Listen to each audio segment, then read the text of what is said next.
పౌర సమాచార ఎంఆర్ఓ ఆఫీస్కి వెళ్ళినా, ఎండిఓ ఆఫీస్కి వెళ్ళినా, కలెక్టర్ గారి కార్యాలయంకి వెళ్ళినా కోరినప్పుడు మీరు ఎందుకోసం ఆ సమాచారం సమస్య కోసం సంబంధిత డిపార్ట్మెంట్ లో ఒక అప్లికేషన్ పెట్టుకున్నారు. ఆ సమస్య పరిష్కారం కాలేదు.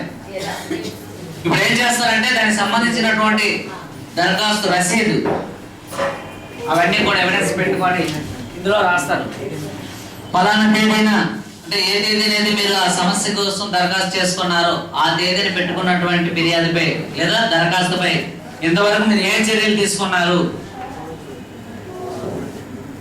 What action have taken.